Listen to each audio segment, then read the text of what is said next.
This is the Healing Our Sight podcast, where we discuss vision issues and healing strategies from the patient perspective. The goal of this podcast is to create an awareness of the diverse types of vision issues people experience, to highlight the types of help available, and to open a dialogue between patients to show we're not alone in our vision struggles. As a patient who gained 3D vision at age 54 through vision therapy combined with strabismus surgery, I feel uniquely qualified to offer a hopeful, balanced perspective on the possibilities. Please use the link in the show notes to send me a message, and thanks for joining me today.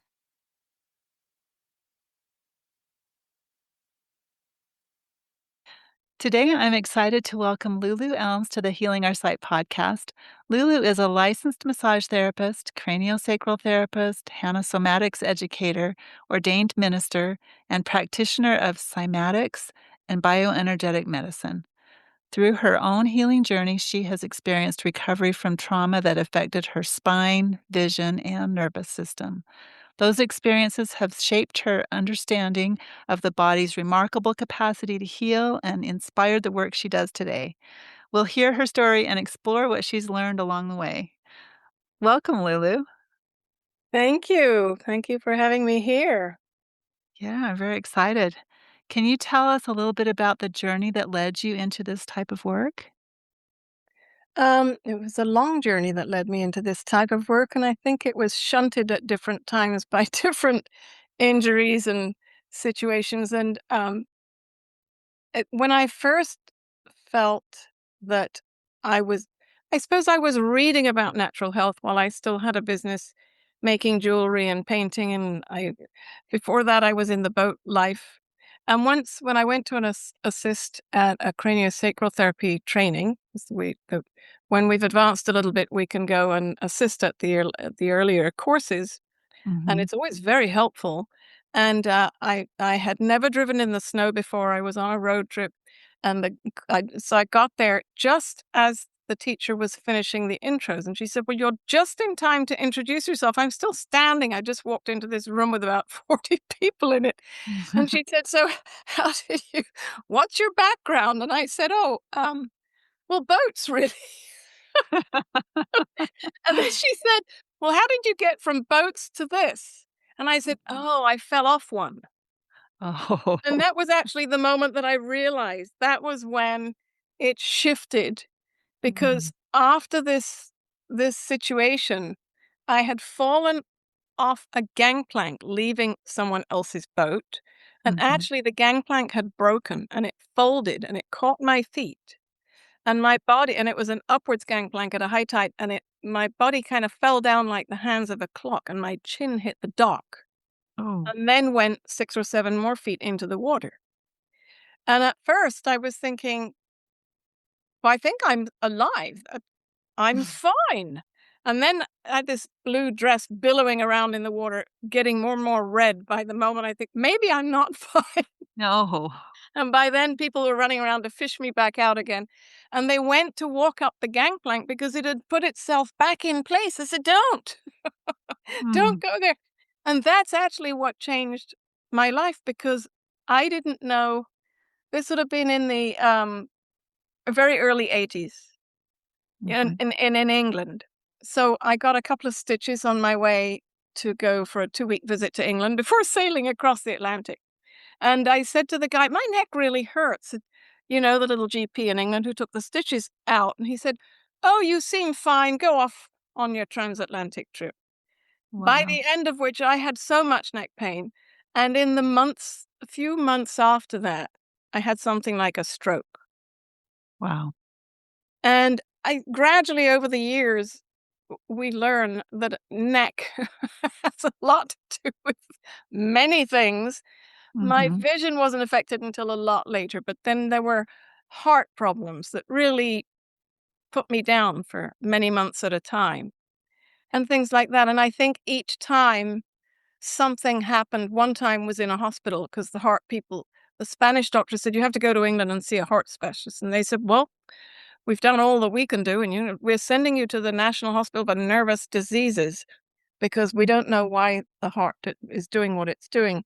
And they said, well, it's not a neurological problem either. We're sending you back, and you get bounced back and forth. Now, in the last decade, cardiology and neurology have begun to speak to each other in mainstream medicine. But at the Mhm. time, they really literally didn't. I've had a doctor look at me once and I said, well, if it's not this and it's not that, could it be to do with the neck? No, the heart has nothing to do with the neck. So Mm. even recently, what's incredible is the ambulance people will say, have you had this before? And I'll say, yes, I have this neck injury and it affects the running of the heart through the vagus nerve, et cetera, et cetera. And the bundle of his, and he'll say, oh, you've done your homework. And they cross me over the threshold to the emergency room. Mhm. And the doctor will say, the neck has nothing to do with the heart. Wow. And one of these days, I'm curious to see what EMS, because that applies in England and in the States. I'm Uh-huh. very curious to know what is in the EMS training that has them with this fundamental awareness that MDs in an emergency room don't have. Yeah. That's very That curious. it's a bit scary. Yes, it is. More So than a I bit don't mind scary. calling an ambulance, but I sometimes mind letting them take me anywhere because they'll only take me to a hospital. I've had some written some very nice thank you letters to ambulance crews who weren't allowed to take me anywhere. Oh, it poses a huge problem, clearly. It does. It does. Yeah. Yeah, Wow. really does. Okay. So, as you did all of this work, it was for yourself, but then you became a practitioner to help others, right? True. Absolutely true. Yes, I still lived on boats after I was in my early 20s. And then in my late 20s, uh, I got a cold, my mum got a cold, and I got much worse, and she got better, which in the future wasn't the same, but then it turned into a serious problem for me, and then, I just collapsed in the bathroom one night, and my heart stopped 3 times, once in the bathroom, and I hit everything you can hit going down from the towel rail to, and I was so messed up, and I had total seizure, my tongue was bitten all around, and then in the ER, my brother drove me quickly to the ER. I can remember hearing things. He thought I had died in his arms because when he came rushing home, said, "Call an ambulance." She said, "She doesn't want an ambulance." And I'd ended up in the recovery position, so my mother was very cognizant that I was in a, safe position and I didn't want to go to a hospital. I kind of had a reason to know not to.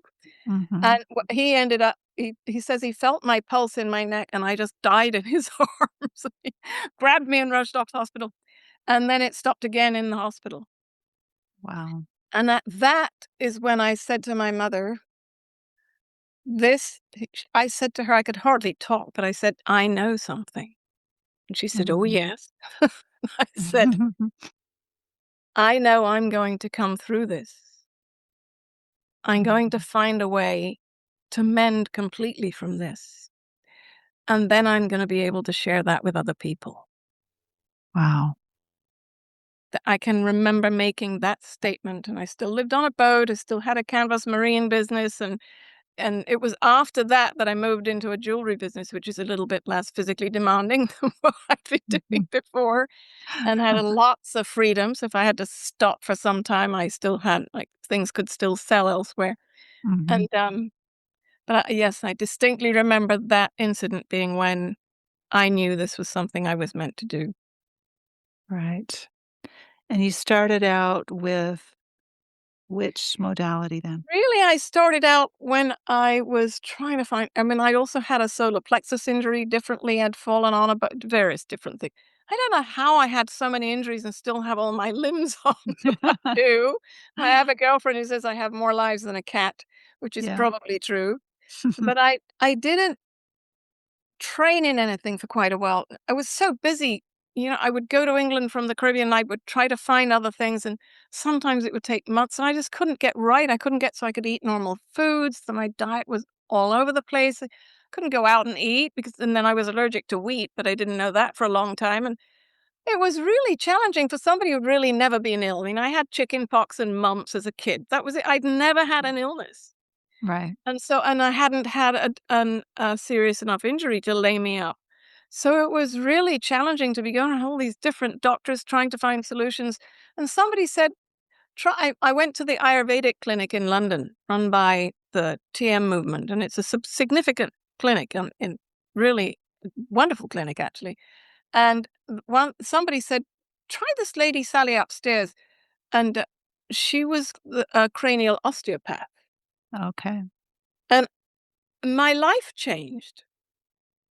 I Wow. could breathe. I could see. I didn't realize it till either later that day or the next. It's like, I've actually got life, and it still was good the day after that, and the day after that. And I went back up to see her after a week.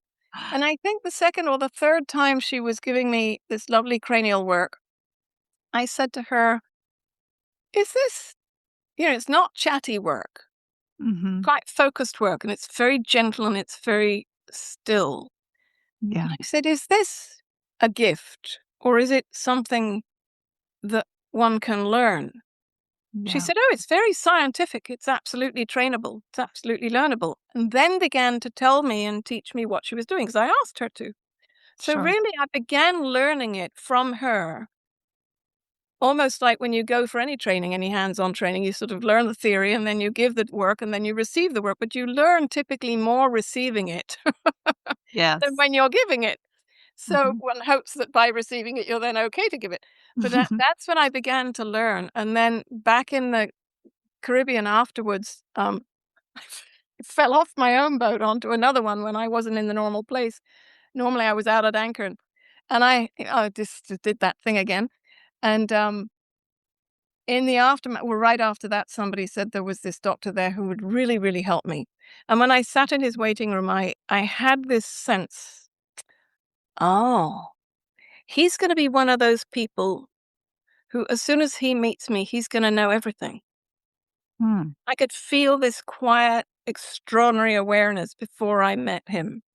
And it was Wow. absolutely true. And he was an osteopath with lots of cranial focus. And he was a doctor of Chinese medicine.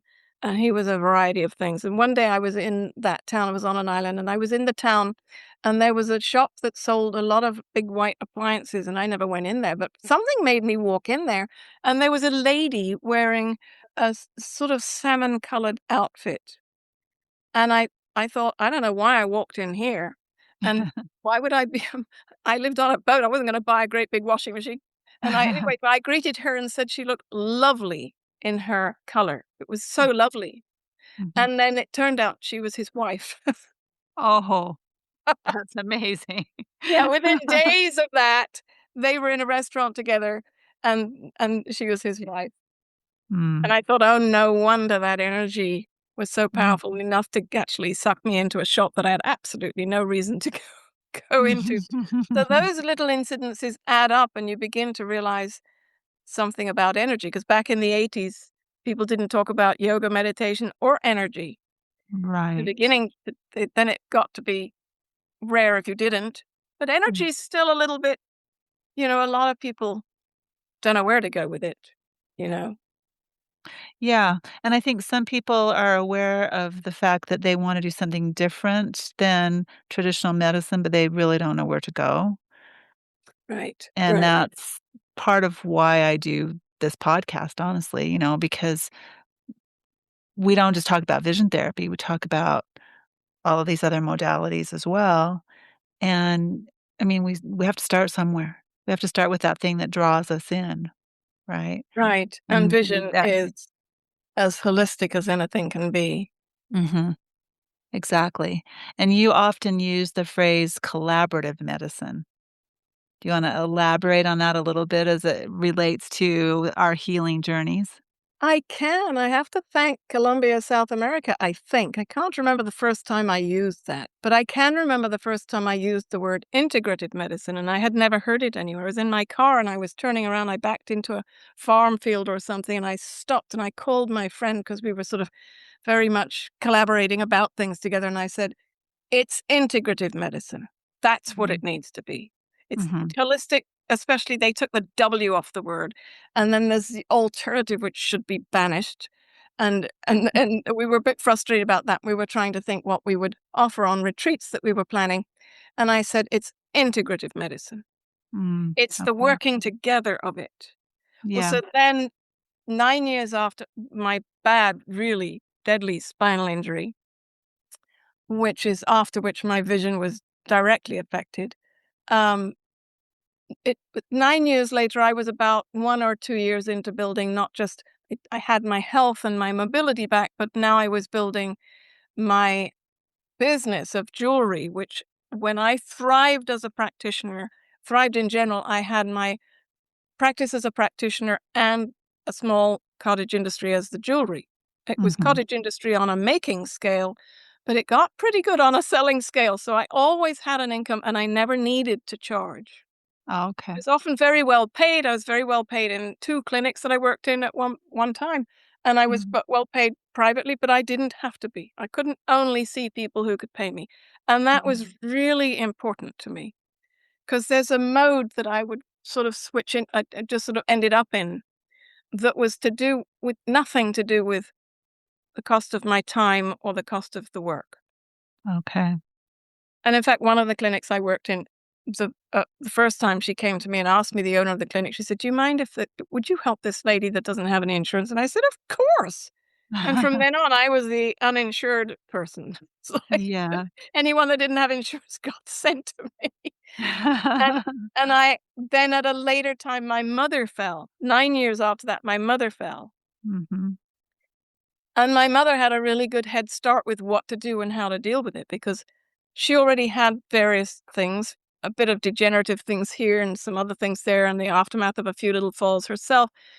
But she really, really, really hurt herself after this one. And then she actually didn't want to live anymore. She asked Mm. me to accompany her to Switzerland to a place where they practice euthanasia. Mhm. And I said, "Look, you've always said unplug me. I don't want to be this, that, and the other. Don't and and you even have said that couple that injected each other someplace or other, you think that they were smart." So I said, I believe that to help another is to help a person with what they truly believe is best for them.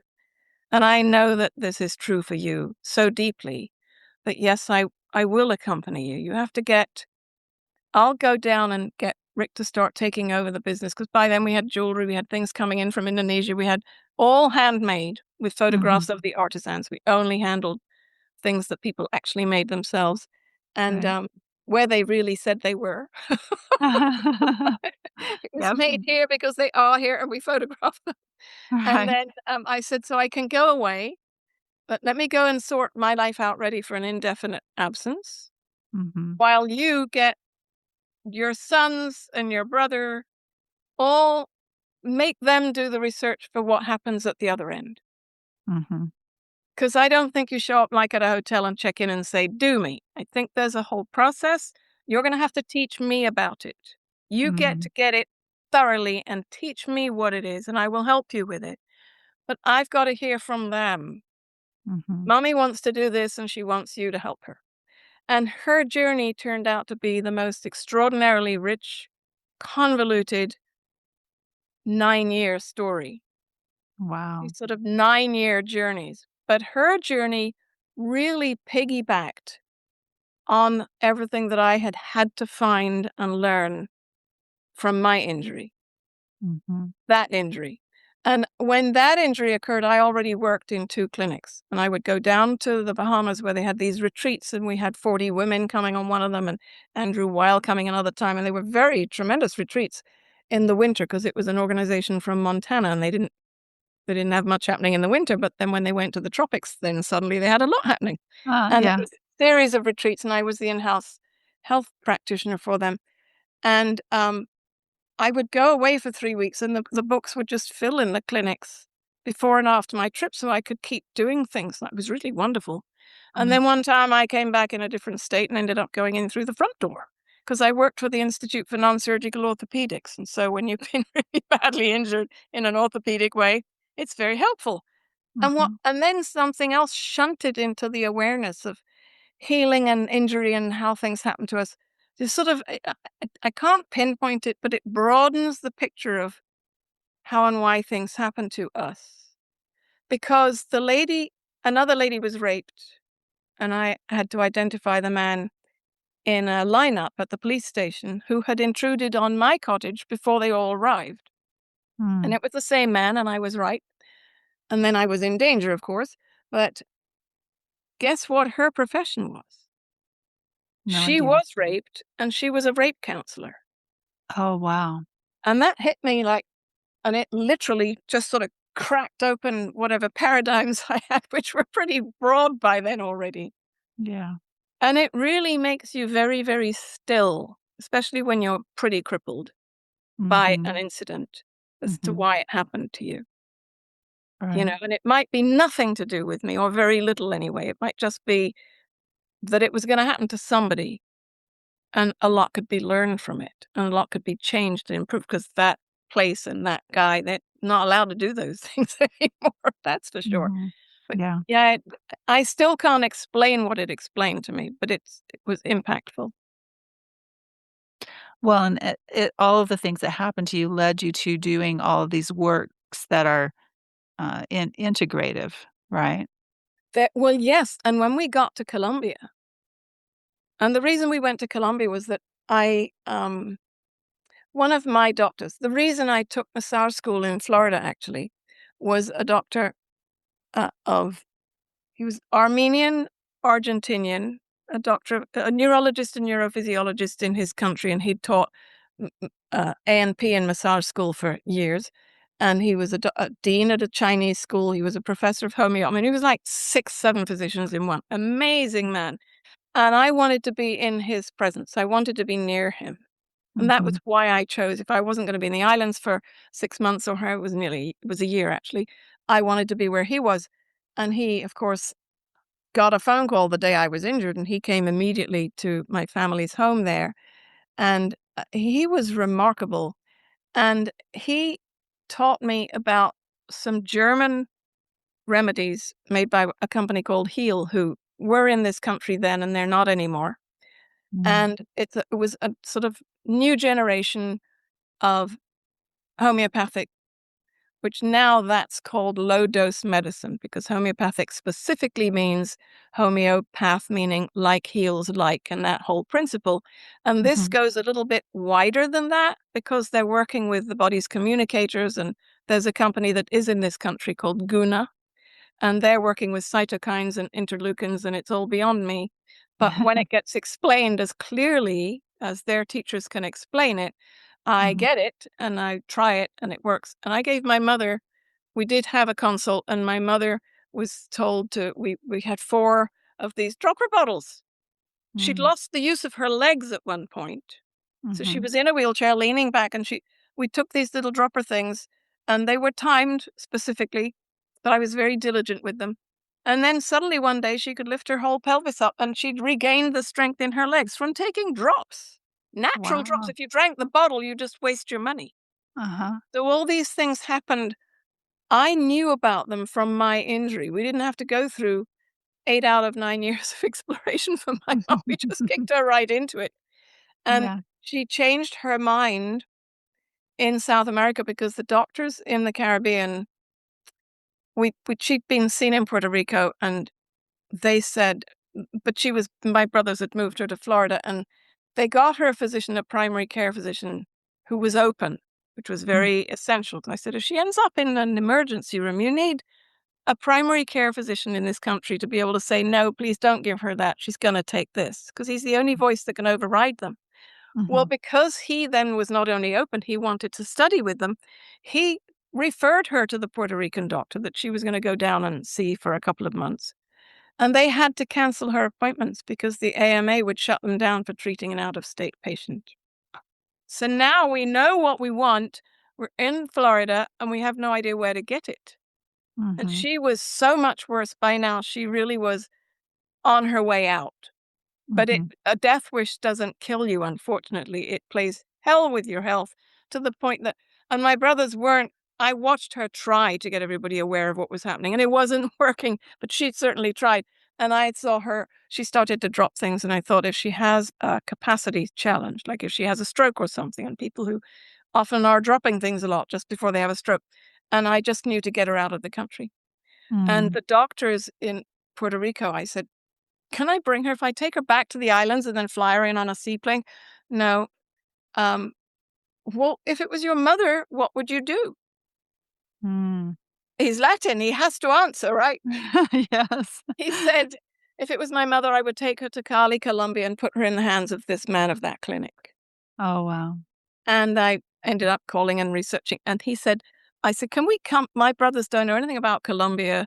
It's just, I met your director when he was teaching a course to physicians in the Caribbean. I know a lot about you, but my brothers know nothing. The whole family. Can I bring my mother for a week and come back out? Would you tell her what's going on and what you would do and what it would cost and how long and that would? Oh, no, you'll have to bring her for at least 2 weeks because everyone in the clinic, we're all under one roof. Everyone will see her first. And then we'll all read each other's notes and have a meeting. Wow. And I said, you'll talk to each other? And it's like booking a flight with the other hand on the other line. And they are where their business card is, for one thing, medico, which is medical doctor. They're nearly all medico cirujano. They've all done elementary surgical training. 90% or 90 more percent have all Mhm. also done basic surgical training. So if something hits the fan, an earthquake, a war, they're surgeons. Right. Nearly all the doctors are also basic surgeons. And then their business cards, many, many, many of them say integrative medicine on it. And Wow. I nearly fell over. Mhm. It's mainstream over there. Wow. And all of this was how I ended up doing more and more, and because it had to be done. By then, how I got into Hanna Somatics was that one day I was working in a doctor's office with Cymatics using sound and things, and the massage therapist there, he was a mature chap and a mature practitioner. He said he'd been going to these little evening classes at the community college that changed his work more than everything in 15 years put together. And Mhm. I just knew it was good for me. And it was an introduction to Hanna Somatics with a short video of Thomas Hanna speaking. And I knew it was good for me. And the lady teaching it had a workshop coming up, a 2-day workshop. And I signed up immediately. And halfway through the first day, I was virtually catatonic. I Mm. didn't know what had happened. I can remember what the cement looked like between my feet and this voice that had been saying, Louise, Louise, are you coming in? Are you coming back? And I started to realize I had this feeling in my body that was awful. And it was like when I tried yoga shortly after the injury. I felt ill. It was the same sort Mhm. of sensations. And of course, later in the Hanna Somatics training, they stopped people slamming all that work into 2 days for a random group of people because it was just too much too fast. Yes. So I think one of the reasons I ended up with this sort of deep foundation under what I do is that my nervous system was affected by the bad injury Mhm. so much because my spinal cord was stretched. Yeah. And I wasn't ambulanced or stretchered or anything either. So it was Mm. really a bad, difficult recovery. And I think I've been old early. Mm. I have a way of sensing what an elder is feeling like and a sensitivity to sounds and temperatures and things that they're going to notice. And those Mhm. around them that are the professionals around them are young And they're and they not don't noticing. notice them. Right. And it's Mhm. not yet part of the training to be that sensitive. Right. And so at that point, you did all of the Hanna Somatic training and started working as a practitioner in Hanna Somatics? No, I've been doing the somatics work in great depth for 20 years about 19 years before I trained. Because Oh. when I had this experience and I thought, I don't know, I wasn't wrong knowing this is good for me. What's going on here? And I called the institute not knowing anything yet. And Thomas Hanna had died fairly recently then, and sort of 5 people had just kept the institute alive, and they got to the phone when they could and eventually heard back. And I said, "What's going on? This happened." And she asked about my injury, she asked about my practice and my trainings, and then she said, "Okay, I'm gonna do something that we don't do. I have old cassette tapes Mm. when Thomas Hanna taught a series of lessons to a group of people all in their 70s. Mm-hmm. And you're going to do those little by little.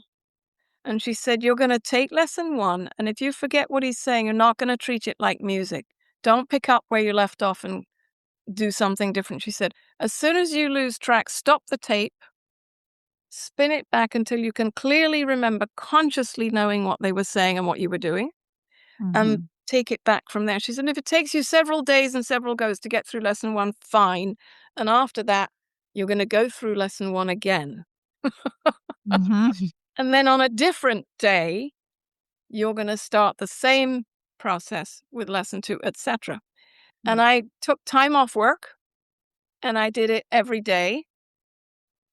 And several times, and it took me 3 or 4 weeks, and several times my beautiful, beloved fiance came up to me and said, honey, you okay? It's just that you've been sitting on the sofa looking at the wall for 2 days and I've been feeding you.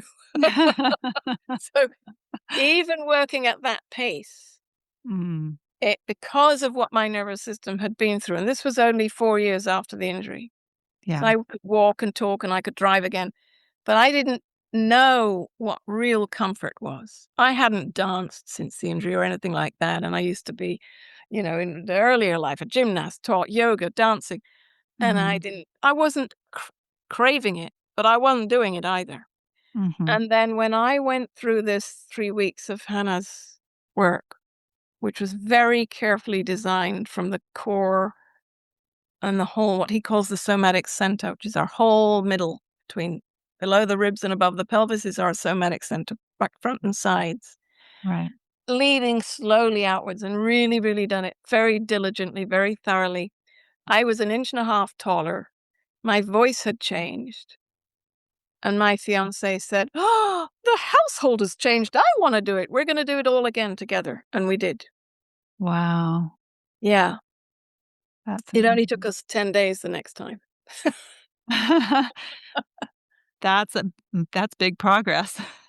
So I didn't train then. I thought about it, but you had to go for a whole month in California and stay somewhere and all of that. And then my mother had her very, very bad fall, and we ended up in Colombia, and I shared about it with Colombia, and I began to lead people through the pieces that I knew, a couple of the Mhm. doctors in particular. And they wanted us to organize a training there in Colombia. And I introduced them to CranioSacral Therapy. And before I knew it, they had trainings happening. Mhm. And it's such powerful work when it's done as he designed it. Yes. Really, really, really mindfully. Um, Yes. and I didn't train until after my mum had been gone a few years. And then I got to be with my father, and he was turning 90. And I started to do the work with my father. And then I realized, okay, I got to train now. Mhm. There was a day when I knew I would take the training, because at first I didn't feel I needed to become a practitioner of that. I just knew it was changing my life. But Yeah. the day I knew I would take the training, I took my mother across Florida to a practitioner, because there were 2 in all of Florida. And I told her this. I said, but so we don't need a, and we were in Florida, sort of hoping to go back to Colombia. And I wasn't sure yet which side of her fence she was on. And I half expect now a painful elbow thing had come up again that really made her scream, very miserable. And I half expected her to say, no, I'm not going to try anything else. Just take me to Switzerland. And she didn't. I said, this is that work that you love. You've heard his voice. And there are practitioners who've had 3 years of training. Mhm. And they're deeply experienced, and they may be able to hone right in on this. And it's the one thing we can't get in Colombia. And she said, yes, okay. So we rented a van and drove across Florida, discovered West Florida, which is completely different than East Florida, and went to this practitioner. And the first day, I know now exactly what she did. The first day, she was working with her for about 1.5 hours, including a rest in the middle. And the next day, my mother sat on her commode, which she could do. She could get herself from her sofa onto her commode herself Mhm. and back. But she sat on the commode and she said, shall I let the pee come? Mm. And the caregiver I had with me, we brought a gal back from Colombia, and we looked at each other and I said, "You have a choice?" Because we had these pads on the sofa because she only got herself onto the commode because it was getting wet and warm. Oh, wow. She had literally regained continent control overnight. Wow. And I called up this lady, Joan, and I said, this is what's happening. She said, well, yes, remember when we had her doing all of this, and then we had her rest a while, and we had her really wait and listen for when some sensations happened somewhere different in her body. Do you remember where she felt them? I said, yes, it was the right elbow. We were doing things, on the torso and diagonally and side lying, and it was in her opposite thigh. She said, Mhm. exactly. So we worked with all the torso muscles diagonally, and we inadvertently included all of the continent control muscles. Wow. And I said, oh, I got to train in this. And then it was a matter of when I was available, and not only to go get to the place, but you do this, now it's 2 weeks, twice a year, but it's lots and lots of practical and mentoring and talking with the teachers in between. And we're writing a dissertation on neurophysiology. So it is a capacity question. It is being available to go through the training in it. That took me a bit longer. Yeah. That's so fascinating. I'm really curious about the vision issue that you mentioned, because since we're talking about vision in my podcast usually, what was the vision injury that you had, and how was that helped by these different modalities that you explored? Yes. Well, the first time I thought, oh, I've got a problem was just crossing a road. My brother was holding my hand, and we were crossing a road together a matter of months after the injury, when I was still, probably within 2 months, I was still walking. Mhm. And then what happened was that, because with the impact from that particular injury, I had injured a ligament on the back of my pelvis, or the top of my pelvis, that shortened, as they Mhm. do. And it had gradually used up all the elasticity in the hamstrings, which are very long, and the spine muscles, which are very long, until there was none left. And then it went clunk, and it Mhm. knocked my sacrum, tilted it, rotated it, and it was like having a dislocated pelvis. So then I was flat for a long time. But in those couple of months, I can remember we were halfway across the road, and I suddenly squeezed his hand and said, oh, God, I can only see a dot in front of me. He Mm. says, all right, hold my hand. That Wow. was the first time I thought, whoa, realizing neck might have something to do with it, and knowing that cranial nerves have a lot to do with a lot of things as a cranial practitioner.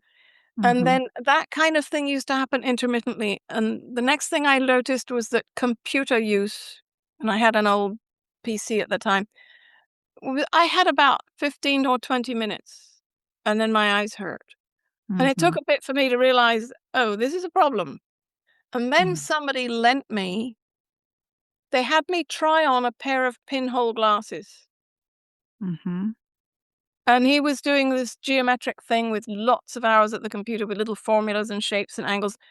And he was all these hours at the computer because of those. He said, try these. And you put them on, and you see this black thing and a bunch of holes. And then you focus on something through the holes. And it's amazing that you can read and you can see. It's like, wow. So he Yeah. got me a pair. And with those, I had 45 minutes or an hour on the same screen. And then I got better computers and better screens. But those Mhm. were huge, huge. And then there was a time later when I realized there's a lot more to it than anything physical. And is a lot more to it than just the neck, the nerves, the eyeballs, that it's a lot. And I was in Colombia quite a few years into my mother's, probably year 6 or 7 of my mother's 9-year saga. It was a saga. And I had hosted somebody, and I'd had to cancel it. And a university in Bogota had taken them on, and they were flying me over there. It was the one piece of my life that hadn't been canceled when my mother had been put in a nursing home and gone basically to hell in a handbasket. And now we were recovering open wounds and all sorts of things from what happened to her there. And I was so exhausted. I Mhm. can remember saying, I can't see, and I feel like my brain isn't working. I was trying to pack. And Mm. looking back, I realized it wasn't just that I couldn't see, it was that I couldn't remember what I'd just put in the soup. The whole brain was so fatigued. But Yeah. I kept saying, I can't see and I feel like my brain isn't working. And I went off to Bogota. My mother was staying in a wonderful place and it was fine. And the Bogota was a conference about violence, interestingly enough. Of course, Oh, that's wow. what had happened to me. And Yeah. he had the faculty founder of public health had organized something involving 5 Latin American countries and multiple universities to hone in on this issue of violence, what causes it, perpetuates it, images of it, all sorts of things. Fascinating. And he Yeah. said, "Oh my God, I don't have the closing keynote speaker. You know this guy?" I say, "Yes, that's who was going." And I was being flown up there to host this person and accompany him and translate. And I'm Mhm. trying to pack and can't see or think. And I'm there. And my role there was very clear and it was Yeah. very fascinating. Um, but it was one of the people I knew well, the circle of doctors from Cali, went into some serious PTSD, and I realized he'd been through some tremendous violence in his life. And my mother, of course, was in this place to try to heal her open wounds. She was going screaming in the night from them. And I think I couldn't stand to see any more suffering. Yeah. It was the last day of that week going to the airport. He was there 4 days, and I had a day off and rested. And then I got to the airport, got to the doorway between where the taxi dropped me off and going into the terminal in Bogota, and suddenly couldn't see. Mm. And I sort of reached both hands out and literally couldn't see. And one landed on a doorpost and one landed on a little boy. The little boy said, "Oi, Signora, my mum works here. Do you need a wheelchair?" And I was like, of all the little boys in the airport,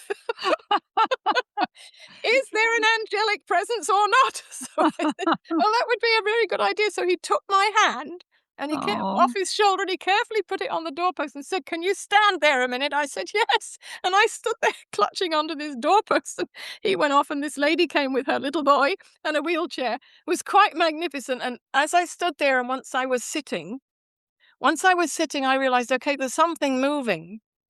And it was like I had a kaleidoscope and somebody filled it with black, old used motor oil, but there were Mm. bits of red floating around. Well, that was the Avianca sign, Oh, wow. which is red.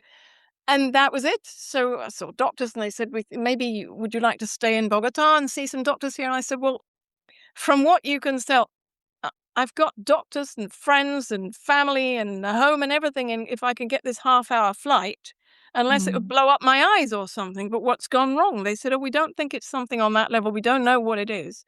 And Mhm. yes, if you've got all that in Cali, just maybe you should get the flight. We'll just put you near the front where they can see you all the time. And I got there and I could see more, but Mhm. I couldn't see where I was going or who was moving around. I was just clutching onto the luggage cart. It was pretty crazy. And Wow. so, but I kept thinking, this is because I couldn't stand to see any more suffering. Yeah.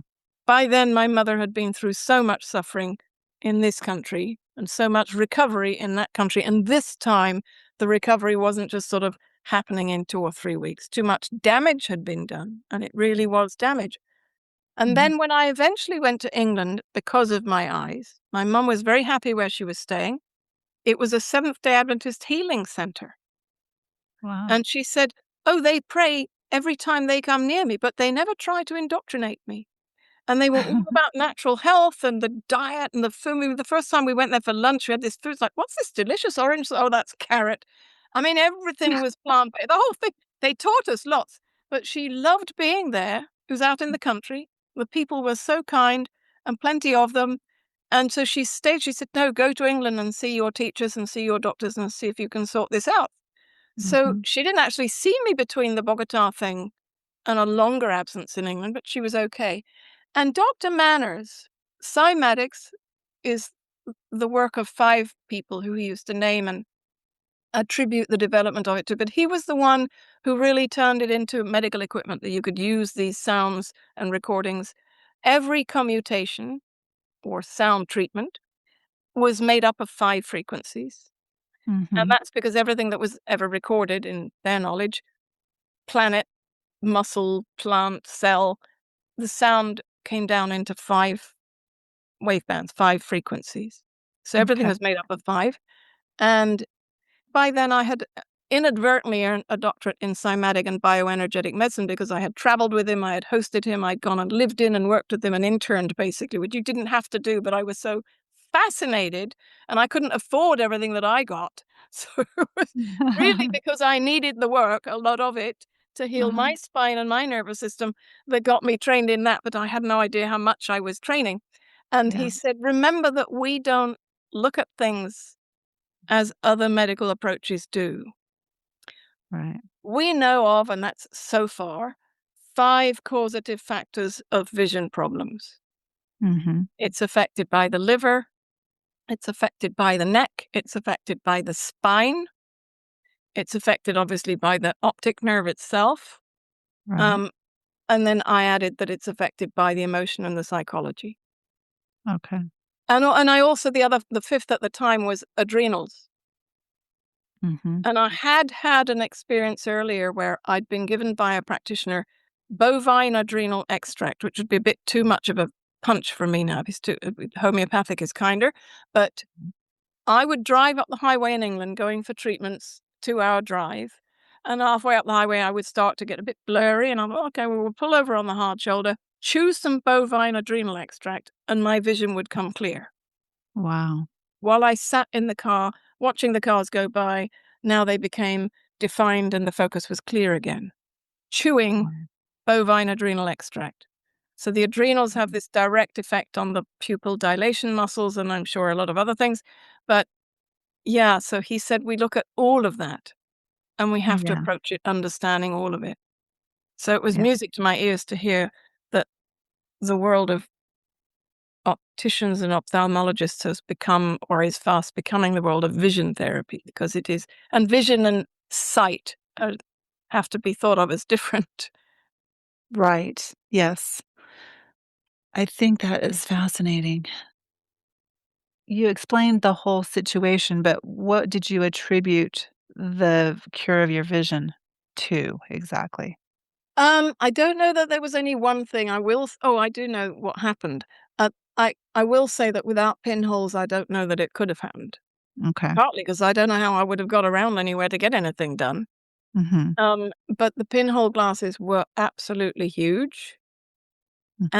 And when I was in England and I'd seen Dr. Manners, and I had actually, this got kind of put back on my calendar because Dr. Gary Buchanan came into this life also with a lot of knowledge, and he lived at the Edward Casey place for 20 years. And so just as Dr. Peter Guy Manners came in here with some things from Mhm. or from a bigger picture and turned it into this cymatic medical treatment, so did Gary Buchanan, and they hadn't met each other.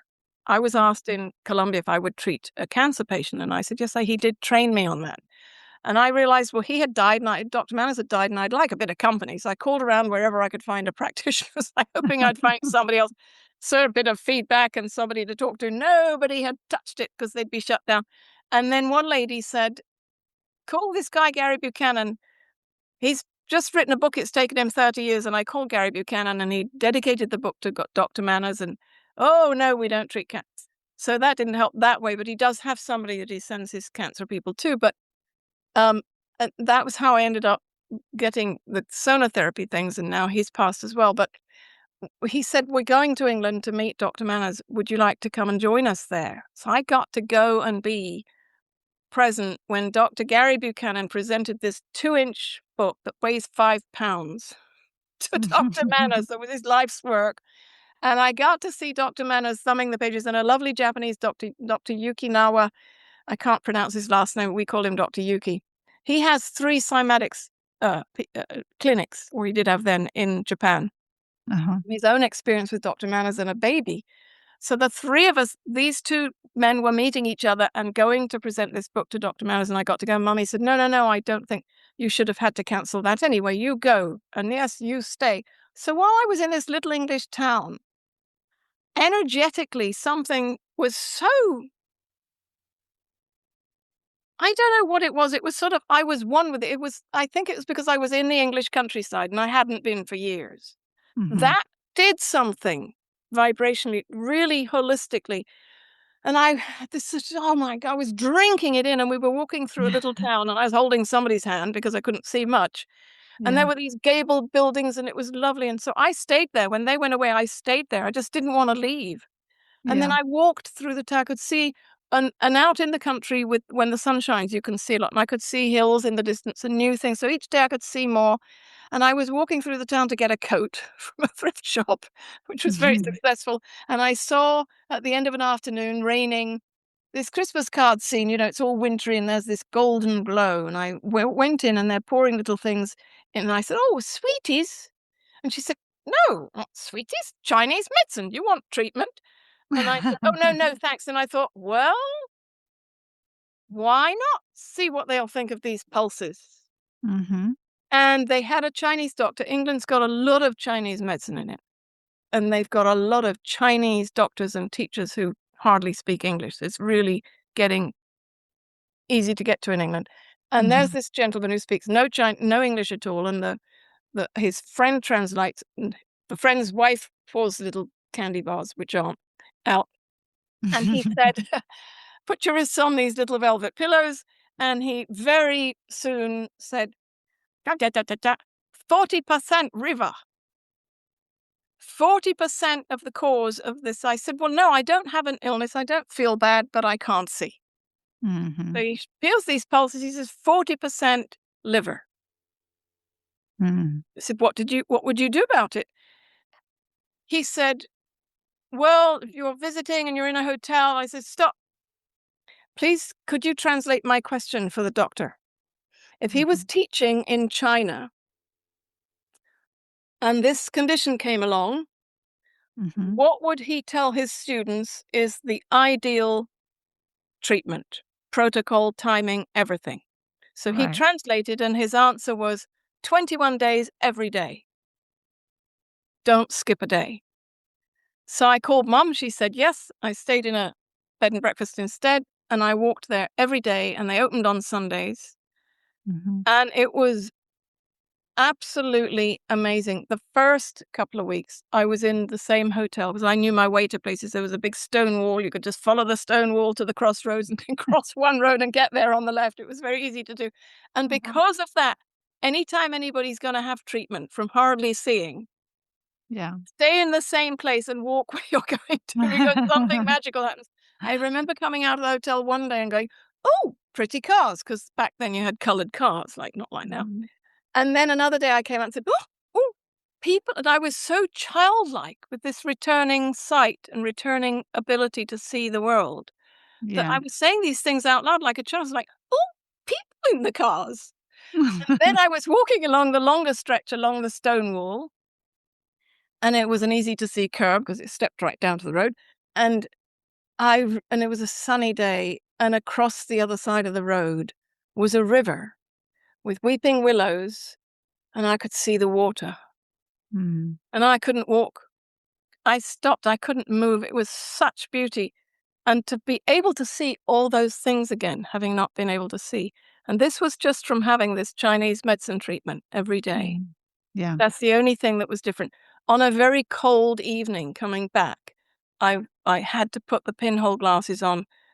I usually did, especially crossing roads, because if you have a pair of black glasses on and you look useless, somebody will come along and help you cross the road. And I always did that. But Right. the other thing that the pinholes did, and that I realized was a significant factor, was my eyes got cold. And when Mm. my eyes got cold walking home, I couldn't see again. Oh, wow. And when I put the pinhole glasses on, or I took a break on the walk, it wasn't a long walk. It was Mhm. probably the equivalent of, what you might call 10 city blocks. It wasn't a huge long walk, but I did step into somewhere cold, and I said, "Would you mind if I warmed up before I walk anymore?" And when my eyeballs warmed up, I began to be able to see again. And then with the pinholes on to keep this sort of warm bubble behind them, I got the rest of the walk done. But that was already in, the second or third week. So the temperature is a big factor. Getting your eyes cold is not good. Mhm. Okay. Wow, that's I'm trying to visualize how people would apply that to their own healing, because not everyone's going to have access to Chinese medicine, or, I mean, they can get pinhole glasses, certainly. They can apply some of the natural vision healing techniques that, some of the other practitioners encourage people to do, but that's very specific as far as how that helped you. Yeah, it got me 40% back. It wasn't all back. Another thing I learned that was huge was my atlas. Mhm. And this was like reverse. Was somewhere for my mother when we'd gone to see the Cymatics practitioner. We were staying in St. Petersburg, Florida, and somebody was in a meditation community that I like to look up when I go to places. And she recognized me from when I lived in mountains upstate New York once. And I said, well, so when you left after 20 years in the organization, you could have gone anywhere. Why here? She said, oh, my doctor. Well, the chiropractor up there was an Atlas orthogonal specialist, and his teacher was at the Pierce Clinic in St. Petersburg, Florida. And so Mhm. I thought, oh, yeah, that might help my mom. She said, no, I mean for you. Didn't you have an eye problem? And so I went there for me. Mm. And I couldn't get there the first trip. It was only, a half-hour drive from where we were staying to where this clinic was, through the town. And I was a basket case. I had to pull over, so my whole being knew something was gonna so there's this energy factor again. Yes. When you've had a serious injury, it can later somebody did a different thing, and she said to me, "It's as if another you was inside you," and I watched her come out during this session. So there was some Mhm. presence in me that knew it was going to be got at. Mhm. So something about my blindness, the injury, the residual injury and everything was about to change, and the presence of it had become an energetic factor that had almost become an entity Mm. that knew it was about to be eliminated. Wow. Because I could not get to the clinic. I had to call them up. I was bawling. I was in total PTSD. I was literally, I could feel the guy's hands on my neck. I could feel everything. I said, I'm not going to be able to get there. We'll have to reschedule, and I'm not going to be able to tell somebody what happened to me. Yeah. Because the atlas is the bone at the top of the neck. And when it's Mhm. out of place, it causes mayhem. We're not Wow. taught much. Not only does the spinal cord send the communications down through the middle of it, it's got these two little holes in the bone on the sides through which the vertebral arteries go up and feed the brain Mhm. and everything else, and all the cranial nerve functions. And so everything gets affected when your atlas is just a little bit out, because Yeah. once it's a little bit out, the body will start to change and it will get more and more out. And so the second journey, I pulled over again and I said, it's almost as bad. I'm not going to be able to come, but I'm wondering something. If this is up again, what if I don't come to the physical appointment today, but if this is going to be intake and, the assessment and everything, Mhm. I was going to stay parked on the road so wherever I pulled over. Can I do that bit by phone now while it's up? And once that's done and I know I don't have to talk about it, I might be able to get to the physical appointment for the treatment another time. And that was what we did. Wow. Okay. And I couldn't see when I was pulled over with all the trauma. And Mhm. after talking about it, I could. Okay. Wow. So there isn't one cure that I experienced any more than there was one cause. Right. Yeah. And I think it's important to kind of apply that to ourselves in a way that uh, maybe people can grasp. We look for one answer all the time, right? People go to one doctor and they say, tell me what I need to do. Give me an answer. And it's not necessarily going to be one answer. And it's not necessarily going to be only one doctor that can provide a part of the answer. Right. And the muscular factor isn't taken into consideration by most opti practitioners. It Mhm. just isn't. Right. And it's vast because, as Dr. Hanna said, and he has this sequence of 8 lessons. It's Mm-hmm. in the book. I don't recommend doing the movements from the book. I know a lady who came to me having done the movements from the book for 20 years and never got very much benefit. And she had a friend who was transformed after several sessions. So she said, "What's going on here?" Well, that's because she did them quite fast, quite differently. A couple of them, she didn't get the right message at all. It was very strange. So I Yeah. don't, I always wanted to tear them out of the book before I ever lent it to anybody again. But Wow. he, in the lesson, which they're all lying down until lesson 6 out of 8. And lesson Mm-hmm. 6, which we're going through right now in Alyssa's sequence, Right. is, as you know, it's twisting and turning and it's upright.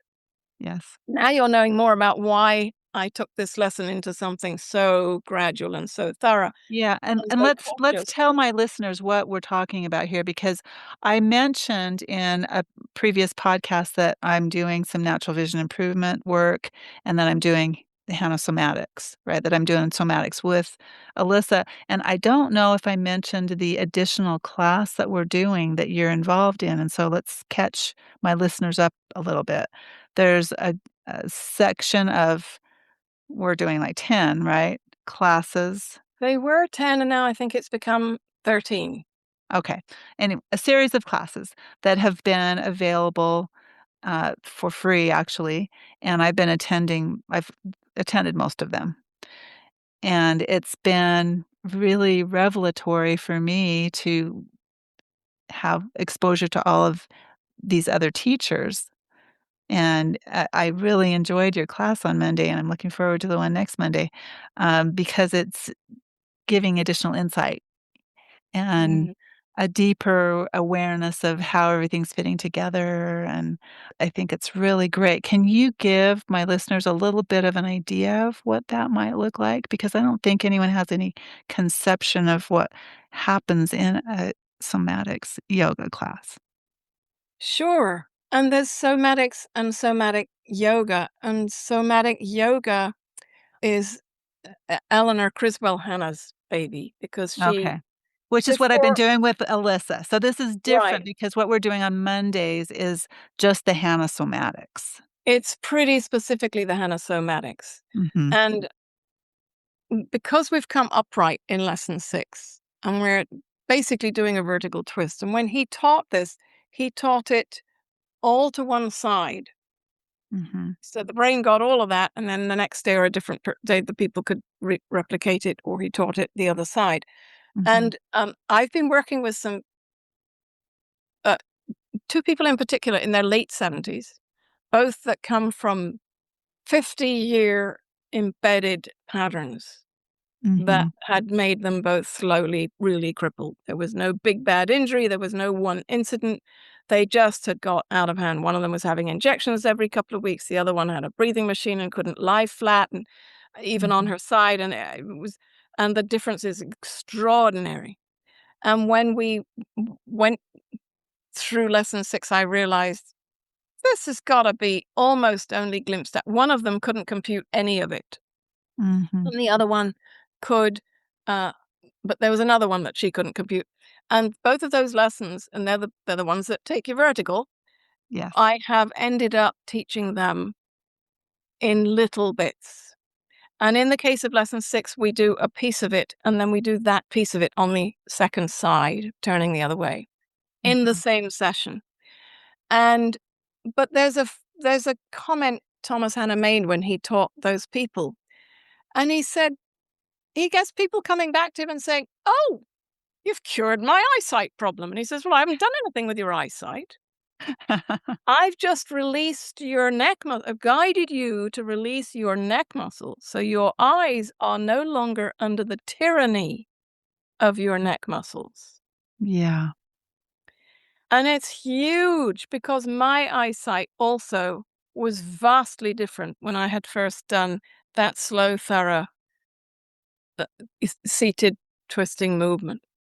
And Mhm. in my case, maybe because I'd been a gymnast and we lived on boats for years, so there's a lot of balance going on, and I had taught yoga, lots of things before I was ever injured, as Yes. well as lots of cranial work and other advantages. Yes. I was fine with it. I just was so transformed by it. But these Mm. ladies, each at a different time now, are coming back around lesson 6. We've gone through the whole thing at a better level. Now they can get off their chair, one of them go on the floor. They can do it in a different way, but they can hear it in a different way. And the one who couldn't compute any of lesson 6, who has a lot going on, shoulders up, is really taking it very, very slowly. And they are having one transformation after another. They didn't come at this with vision problems, except that this one had double vision a lot. Wow. And she said after a couple of times, she said, my double vision's gone away. Mm, that's awesome. Yeah. But she's actually the one who in particular had me do a little bit of this on the one side and rest and do that little bit to the other side. And they are different from side to side. Different parts of it are different from one side to the other. It's tremendous. It's profound in its effectiveness. But anything that gets you going upright and moving your head and your torso, you start to bring in all the cranial nerves Yeah. and all their friends. You know, Yes. it gets to be a whole different ball of wax. Yeah. Can you give my listeners any specific thing that they can maybe start with? Or is it better to just find a practitioner or join our class, or what do you It's suggest? ideal to find, if you're dealing with vision, it's ideal to find a practitioner, and it's good to find a practitioner, but it's ideal to find a practitioner who might have a relationship with the profound connection between vision and somatics, because it's not just the muscles. Mhm. The other thing that goes on with Hanna Somatics, the way he taught it and the way Eleanor brought in she brought in the yogic aspect to it and brought it into the yoga. And Eleanor Criswell Hanna, who she used to manage a part of the Sonoma State University, and he was in charge of a department in another university. She read something he'd written and found him. She tracked him down and said, "You need to write more." Then they founded the Cymatics magazine. This is decades ago. Yeah. And they published the Somatic magazine, and they worked together, and then they were married.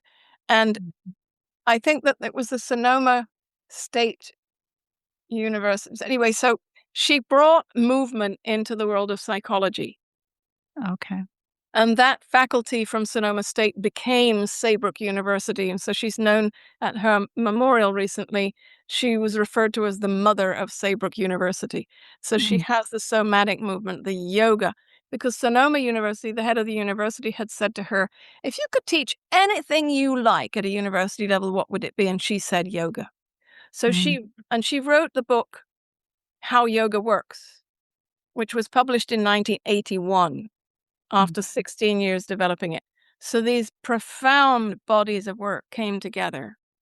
And Yeah. the thing is, when you're doing somatics, people who've never meditated discover all sorts of things that people who start meditating discover. Mhm. They find themselves with greater capacity, more awareness. They're more of a witness to themselves, their lives, their thoughts.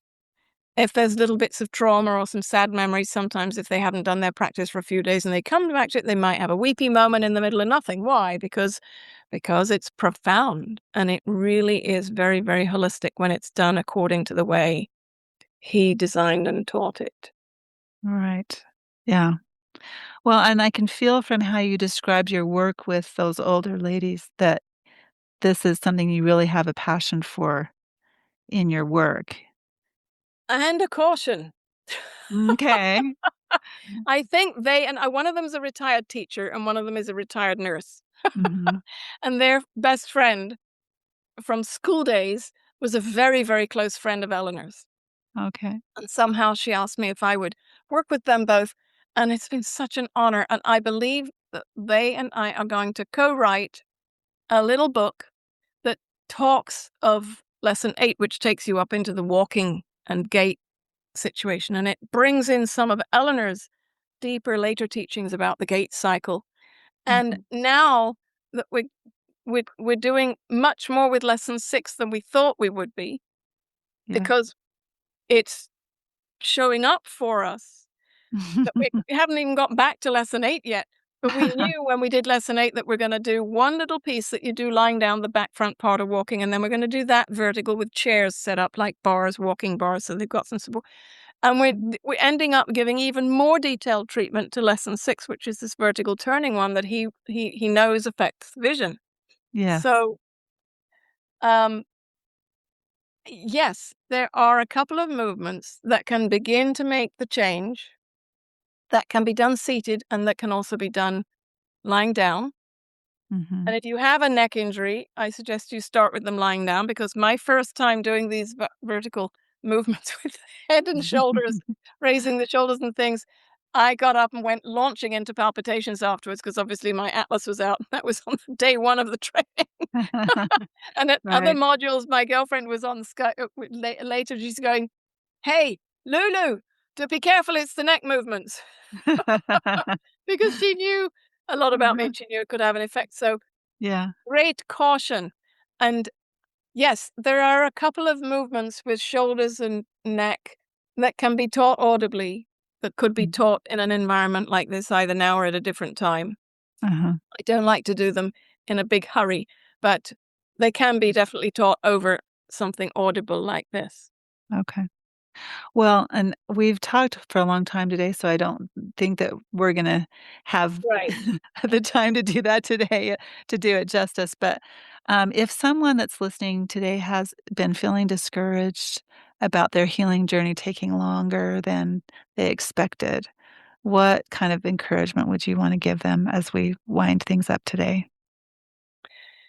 I would say a couple of things. I remember Dr. Gregory, after my injury, it was probably 9 months after my bad injury, and somebody carried me up to where he practiced, and I knew that Christmas was coming, and somebody'd said, "Oh, you could get a different vehicle that you can get in and out of between Christmas and New Year." So I asked the doc, because he had such a good view of what was going on with me neurologically, "Would I be well enough in about 4 weeks to go to the sales and get a better car?" And his wife was translating, because he only spoke Russian, and her words were, and I relay them to you. She was in tears. She said, "Doctor says this is nothing less than reconditioning the central nervous system, and it will take time." He Mm, said, "Doctor says it will take time. And the most important part of your healing is to surrender to that and accept that it will take time, and mm, apply patience, mm, because there's a lot of healing happening in our bodies. Our bodies were designed to self-regulate, self-heal. Thomas Hanna used to get on his little soapbox, self-regulating, self-monitoring, self-this, well, self-healing. We are we are a self-healing, self-regenerating organism. yes. And craniosacral therapy has a nickname, which is your inner physician. Mm, And Hanna Somatics is a self-practicing, very gentle way of life in the end, but it's very slow, gentle movement done with tremendous attention. yeah. And so it's about paying a lot of attention within. It's about knowing that you are your greatest ally, your greatest physician, your greatest healer. You are the healer. And Mhm. and the other thing is not to shotgun it too much. Like, if you start something new, be with that one new thing for a while. Yeah. Really get to know it and get to feel it, because it takes time. Eleanor used to say the brain learns slowly. And Mm, it's true. On the one hand, when we do a movement on one side or with one of our 2 limbs, if we have 2 arms, 2 legs, we do one, we always take time between one side and the other to feel it, because a minute of deep breathing and self-sensing when you've done something to one side is huge, because you notice all sorts of differences that you wouldn't have noticed if you'd gone ahead and done the other side, and then you go, "Oh, yeah, everything feels a little better," or nice broad mm, term. "Oh, it feels a bit mhm, so yeah, it's a bit flatter," and with some prompts, you might notice some details. But when you do something to one side, or turning your eyes and your head and your neck to one side, and then you pause and lie down and feel what you notice, you might have sensations in your feet, mhm. but you're more likely to feel more detail when you have one side having done something and not the other one yet. It's a golden opportunity. And Eleanor also used to say, You know, when we notice something, neurons are already firing. Yes. The motor planning of a movement is part of the movement. And if people are very delicate and it's taking a long time, they might be doing too much. Mhm. Because what makes it take a long time sometimes is I got this flash that I'll share because one of these two ladies said, "No, I'm doing fine after the rest. Let's do a bit more." This is how we discovered how to break down lesson 6. This is really when I said, "I'm never doing that again." I Yeah. believed her and I trusted her and I went along with her, which is perfect. She is her, and they both have become very good self practitioners before this already. So I Yeah. respected it. Well, then the outcome of it was she didn't need any help for a couple of weeks. That was great. She's getting better. And she came back. She said, "Well, there's a part of it. I'm not sure if I'm doing it right. Can I have a session? I want to show."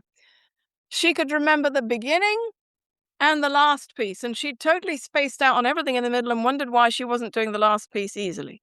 Yeah. So the sequencing is very, very significant.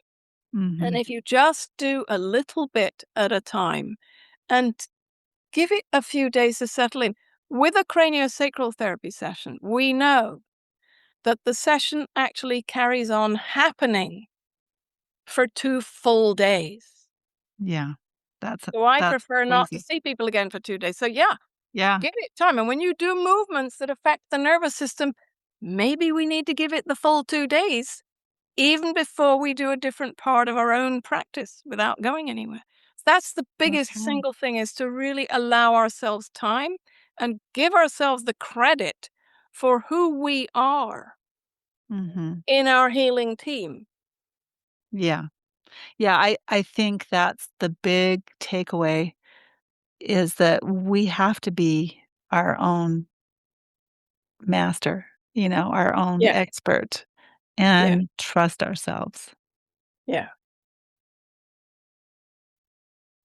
Great. Thank you so much. We're gonna have to do some more later when we can expand on some of this, right? Sure, sure. Well, it's an honor to have been invited because you're giving a great service. Thank you so much. You're welcome. Take care. God You bless. too. Okay. Bye-bye.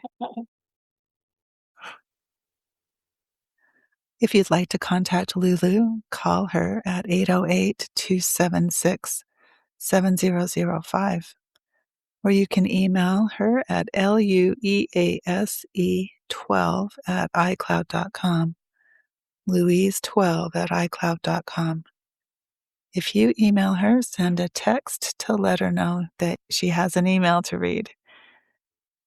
We plan to do a follow-up episode where we discuss the difference between Hanna Somatics, somatic yoga, and traditional yoga. So keep your eye out for that, and thanks again for listening.